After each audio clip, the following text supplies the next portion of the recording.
तुमको इंटर पढ़ाया था, तुमको साइंस पढ़ाई थी, तुमको कॉमर्स पढ़ाया था, तुमको आर्ट्स पढ़ाए थे, तुमको चार्टर्ड अकाउंटेंट बनाया था। लेकिन how to maintain their stress, how to manage their stress, how to manage their sorrows and calamities, कब पढ़ाए, कहां पढ़ाए, किसने पढ़ाया, किसने दी वो संस्कृति की शिक्षा उनको। इसलिए विद्या दो तरह के होते हैं, एक जीविका की विद्या जो तुमको अर्थ कमाना सिखाती है, और एक होती है जीवन की विद्या जो तुम्हें जीवन का अर्थ सिखा देती है कि जीना कैसे है। एक सिखाती है हाउ टू अर्न मनी, एक सिखाती है हाउ टू लर्न मनी। तुमने अर्न मनी तो सिखा दिया, लेकिन मनी पढ़ने का चरित्र तुमने नहीं सुनाया। और कहते हो I love you my son, my daughter, मैं तुम्हें प्यार करता हूं बच्चे। ये तुम्हारा प्यार है, ये तुम्हारी संस्कृति है। उसे ज्ञान नहीं है कि शरीर से बड़ा कुछ होता है। उन्हीं कॉलेजों में, उन्हीं स्कूलों में, जेंट्स ब्यूटी पार्लरों में जाकर के बाल कटवा करके, अपने शरीर के आकर्षणों में उन्हें फंसा करके, जिस बच्चे के ऊपर तुमने अपनी सारी जिंदगी की कमाई लगा दी, जो तुम्हारे जिगर का टुकड़ा है, उसे ही कोई उठाया ले गया, और वो तुम्हारी भी बात नहीं सुनता। मेरा अब्दुल ऐसा नहीं है, दूसरे के होते होंगे मम्मी, पर ये बहुत अच्छा है। ये विद्या है तुम्हारी। और आप जाकर के पड़ोसियों के साथ दुख रोते हो, हमारा बेटा हमारी बात नहीं सुनता, तुम सुनने के योग्य छोड़े हो। हमारी बेटी हमारी बात नहीं सुनती, तुम सुनने के योग्य छोड़े हो। 9 महीने तक जब तुमने गर्भ में रखा था, उस 9 महीने में तुम्हारा जो चिंतन होता, तुम्हारा बच्चा वैसा ही पैदा होता। दुनिया का कोई बड़ा से बड़ा वैज्ञानिक यही कहेगा, I am literate person, I am doctor. दाढ़ी बढ़ा के कोई आकर के तुम्हारे पास तुम्हारी दक्षिणा के लिए नहीं बैठा। तुम जितना पढ़ाओगे अपने बच्चों को, उतना पढ़ा के मेरे गुरु ने मुझे बिठाया होगा। कौन सी पढ़ाई, कौन सी कमाई, जहां मां बाप को मां बाप नहीं समझते बच्चे। बच्चा अमेरिका तो तुम यहां पड़े हुए हो। जरा याद करो उस प्राचीन संस्कृति को, जब सारे परिवार एक साथ रहते थे, आनंद होता था। होली दीपावली दशहरा में नहीं, रोज होली दीपावली दशहरा होती थी। अब तो होली दीपावली दशहरा छोड़ो, मुंबई का वो कांड याद करो, जब लाश सड़ गई उस मां की, और बेटा 6 महीने के बाद आया और फ्लैट खोला, तब पता चला मां कंकाल हो गई है। उसके लिए पैदा किया था, अमेरिका भेजा था अपने बेटे को। ये क्या जिंदगी है, ये कौन सी दुनिया है, क्या सिखा रहे हो। और आज जो तुम्हारा हालत हुआ है, वही तुम्हारे बच्चे का होगा, क्योंकि वो भी अपने बच्चों को वैसे ही पालेंगे। आज जो तुम दुख पा रहे हो, जो तुम कष्ट पा रहे हो, जो तुम तकलीफें पा रहे हो, अकेले में रह रहे हो, वही तुम्हारे बच्चों को भी मिलेगा। जो दर्द तुम्हें मिल रहा है, वही दर्द उन्हें भी देना चाहते हो। और ऊपर से कहते हो मेरे संतान हैं, ऊपर से कहते हो मैं इन्हें प्रेम करता हूं, ऊपर से कहते हो मेरे कलेजे के टुकड़े हैं। ये कलेजे के टुकड़ों को यही शिक्षा दे रहे हैं। कलेजे को टुकड़े तुम्हारे पास रहे, वृद्धावस्था में मां बाप की सेवा करें। एक पुत्र, एक पुत्री के लिए इससे बड़ा धर्म क्या हो सकता है। बेटा उसी घर में है। ये मां लोग ही ज्यादा जिद करती, नहीं नहीं नहीं, इसको बाहर भेज दो, इसको पुणे भेज दो, इसको मुंबई भेज दो, इसको अमेरिका भेज दो। तुम्हारी बुद्धि सठिया गई है। तुम्हारे मां बाप ने तुम्हें कुछ पढ़ाया नहीं, सिखाया नहीं, समझाया नहीं, पीढ़ियां बिगड़ गई। मैकोले की शिक्षा व्यवस्था आकर के, जिस देश में 80 करोड़ से ज्यादा लोग सनातनी रहते हो, वहां उनका एक बोर्ड नहीं है, उनकी शिक्षा की व्यवस्था नहीं है। अंग्रेजों की दी शिक्षा व्यवस्था पर पलते हो, पढ़ते हो, कॉन्वेंट संस्कृति में पलते पढ़ते हो, और ऊपर से कहते हो मेरा भारत महान, मेरा देश महान। जहां के बच्चे अपनी मातृभाषा बोल नहीं पाते, मेरा भारत महान। कैसा महान, किस बात का महान। ये चंद साधु संत माथे पे तिलक लगाए, जटा बढ़ाए, कपड़े पहने, इनके ऊपर भी तुम्हारी कुदृष्टि है। इनके विषय में भी एक बात उठ जाए तो चटकारे ले लेके चैनलों पर बैठकर सुनते हो, मौज लेते हो। कभी उनके जीवन में किए गए तपस्या के लिए कभी उनका सम्मान नहीं कर पाते। वृंदावन में ऐसे हजारों हमारे संस्कृतज्ञ पड़े हैं बालक, जिनको 18,000 श्लोक हैं और जिनको भोजन तक नहीं मिल पाता, जिन्होंने वेद व्यास के 60,000 श्लोकों को अपने मुखस्थ और कंठस्थ कर लिया हो, उनको 2 रोटियों के लिए सोचना पड़ता। ये भारत देश की व्यवस्था है। उसके बाद भी तुम ये आसरा लगा करके बैठे हो मेरा भारत महान। सनातन संस्कृति बचेगी, हमारी संस्कृति बचेगी। विवेकानंद बगल के घर में पैदा होगा, हमारे घर में आइंस्टाइन पैदा होगा। आइंस्टाइन के विषय में सुन लो, आइंस्टाइन जब मरने लगा तो उसने किताब लिखा, और लिखकर अपने प्रिय दोस्त से कहा कि अगर इस दुनिया में भगवान होते हैं तो मैं भगवान से एक ही चीज मांगता हूं, क्या? मुझे दोबारा इतनी बुद्धि देकर पैदा मत करना। मेरी बुद्धि ने मुझे उलझा दिया। आइंस्टाइन, जिसका नाम ले लेके तुम बैठ करके अपने बच्चों को पढ़ा रहे हो, आइंस्टाइन अपने जीवन के अंतिम क्षण में इतना दुखी होके गया। आइंस्टाइन कहता है इतनी बुद्धि मुझे उलझा गई, मकड़े के जाल में उलझ गया। मैं भगवान से प्रार्थना करता हूं दोबारा अगर मेरा जन्म हो तो मुझे आइंस्टाइन मत बनाना। मेरे से दुखी व्यक्ति इस दुनिया में कोई नहीं। आइंस्टाइन। और हमारे बच्चों का, हमारा बच्चा बड़ा बड़ा इंटेलिजेंट है, आइंस्टाइन है। अरे आइंस्टाइन की जीवनी तो पढ़ लो, रो रहा था मरते समय। Einstein, Einstein. अधिजल गगरी छलकत जाए, a little knowledge is dangerous। तुम्हारे पास अधूरी जानकारियां हैं, अधूरे ज्ञान है, इसलिए तुम खुद डेंजरस हो, इसलिए बच्चे भी डेंजरस पैदा कर रहे हो, लालन पालन भी डेंजरस कर रहे हो, उसके बाद तुम्हारे बच्चे तुम्हारे साथ डेंजरस हो जा रहे हैं। Give and take. उससे अच्छा तो गोविंदा गाता था, जो बोएगा वही पाएगा, सुख दुख है क्या फल कर्मों का, बोया क्या है आपने। तो प्रथम संस्कार होता था पुंसवन संस्कार। पुंसवन संस्कार किसे कहते थे?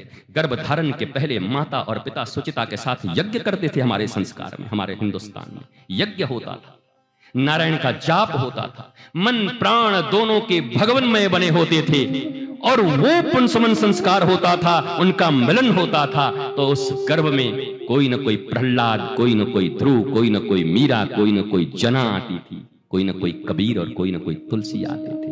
हमारी तुम्हारी तरह दुशासन, रावण और ये श्रद्धा नहीं आती। श्रद्धा बिटिया के प्रति मेरे हृदय में बहुत दर्द है, पर क्या करूं दर्द का? ईश्वर ने तुम्हें यह जीवन दिया है, तुम्हें अवसर दिया था। दुर्लभो मानुषो देहि देहि नाम क्षणभंगुरः तत्रापि दुर्लभम मन्ये वैकुंठ प्रिय दर्शनम। 18 साल में शादी करके बच्चे पैदा करने का तुम्हारा अधिकार है। 18 साल की उम्र में तुम वयस्क माने जाते हो, और 18 साल में अगर तुम्हारी बुद्धि परिपक्व नहीं हो रही है, भारतीय संस्कृति के ज्ञान के कारण जो कुसंस्कृति फैलाई जा रही है, तो क्या सहानुभूति रख के करें? क्या सहानुभूति रख के? पूर्ण सहानुभूति है। पर हे मेरे देश के माता पिताओं, वृंदावन के बंदरों की तरह जो इधर उधर देख रहे हो ना, एक दिन इन्हीं मंदिरों में आकर नाक रगड़ोगे और गुरुओं के दरबार में जाकर नाक रगड़ोगे कि मेरी बेटी को बचा लो, मेरे बेटे को बचा लो। आज क्यों नहीं ठीक हो जाते? आज क्यों नहीं अच्छे हो जाते? आज बोलने पर तो इधर उधर देख रहे हो, आंखें नहीं मिला पा रहे हो। ऐसा लग रहा है कोई सबसे बड़ा दुश्मन तुम्हारा बैठा हुआ है। मैं व्यासपीठ से कहता हूं, अगर वास्तव में तुम्हें सच सुनने की आदत हो तो एक बात सुन लो, आज यहां व्यासपीठ पर बैठा हुआ तुम्हारा शत्रु नहीं, दुनिया का सबसे बड़ा मित्र बैठा हुआ है, जो तुम्हें आने वाले भविष्य के बारे में जागृत कर रहा है, तुम्हें जानकारी दे रहा है। खतरे हैं मेरे ऊपर, ये बोलने से भी खतरे। सबसे पहला खतरा तो है कि मेरे जजमान कम हो जाएंगे, क्योंकि मैं जय जयकार नहीं कर रहा तुम्हारी, क्योंकि वाह वाह वाह आपने तो बड़ा सुंदर काम किया है, आपने तो इतना बड़ा काम किया है, इनको ऐसे फूल माला पहनाइए, ये यहाँ के हैं, इन्होंने इतने घर बनाए हैं, इन्होंने इतने पियाऊ बनवाए हैं, इन्होंने इतने धर्मशाला बनवाए हैं, इन्होंने इतने आपको छील दिया मैंने ऊपर से नीचे तक। तो खतरे तो मेरे ऊपर भी। घर घर रावण बैठा है, इतने राम कहां से लाऊं। ये आपके यहाँ ही होता होगा ऐसा भजन, हर जगह होता है भजन, तब भी नहीं समझते। घर घर रावण बैठा मतलब सांप बैठा है। कौन है रावण? कौन है दुर्योधन? कौन है दुशासन? तुम्हारी अपनी संतान। तुम्हारी सबका मुख सीरियस हो गया। गुरुजी कथा कहने आए हैं कि गाली देने आए हैं? सब चले चले, हम सही कह रहे हैं, सुन लो। कौन है दुर्योधन? कौन है रावण? और कौन है कुंभकर्ण? अरे उठेगा कि नहीं? कुंभकर्ण हो गया क्या? रोज 12 बजे उठना। कौन है रावण? जो स्वयं भी रोता है और लोगों को भी रुलाता है। तुम्हारे घर में ऐसा कोई नहीं? बोला घरवे में तो है महाराज जी, बाहर थोड़ी कोई। हम जहां जावें तो लोग यही कहें, घर ही में तो है, बाहर थोड़ी कोई है रुलाने वाला। हमको घर ही में रुला के रखे हुए। रावण घर में, दुर्योधन घर में, दुशासन घर में, कंस घर में। कंस की 2 पत्नियां हैं, अस्ति और प्राप्ति। इतना है, इतना पाना है। ऐसी बुद्धि जिसके पास है वही कंस है, कंसाद है। अस्ति एंड प्राप्ति, इतना है और इतना भी। बोलिए कंसाधिराज महाराज की। और जय काहे नहीं बोल रहे हो? क्यों नहीं जय बोल रहे हो? बोलो।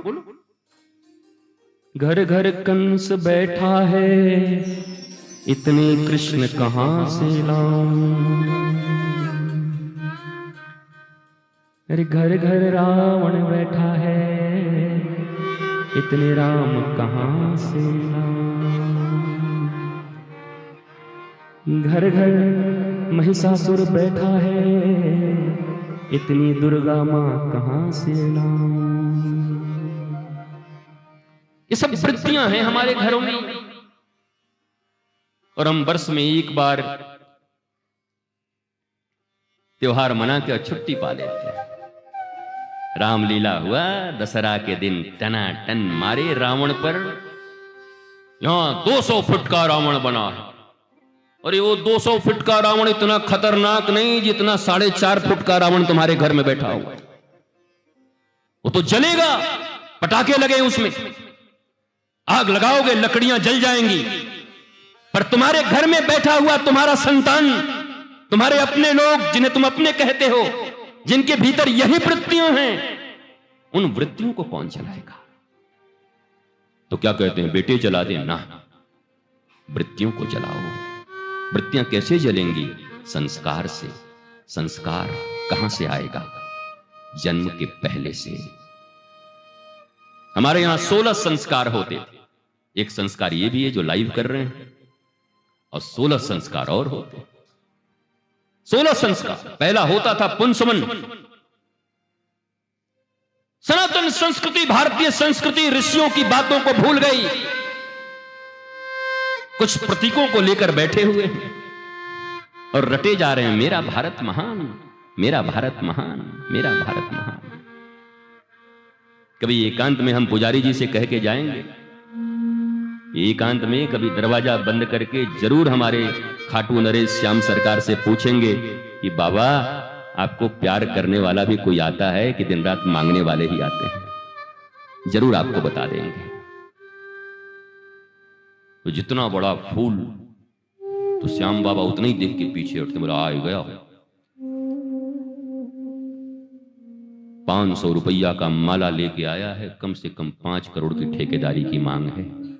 बताओ, अधिकारी भी 7 से 10% घूस ले लेते ठेकेदारी देने का।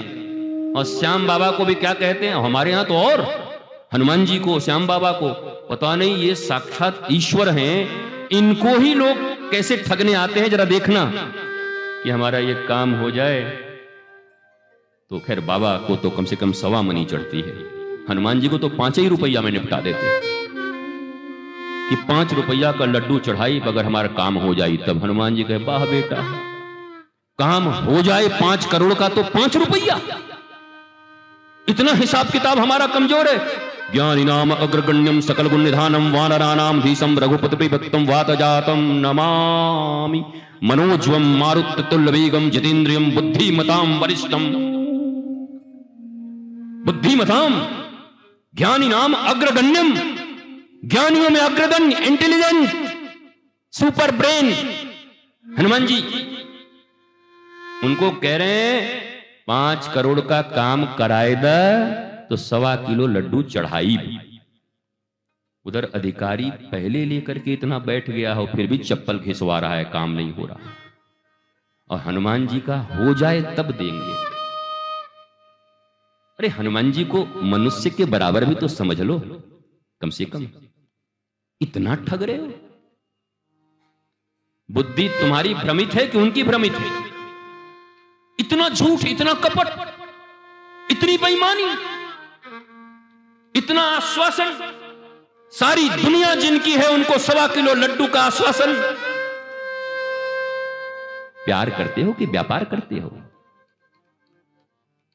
कोई शर्त होती नहीं प्यार में, मगर प्यार शर्तों पे तुमने किया।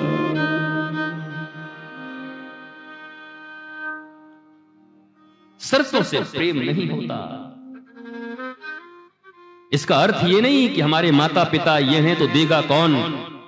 पर मैं भी तो पूछता हूं, जब बच्चे बोल नहीं सकते उस समय उनको दूध पिलाता कौन, सुलाता कौन?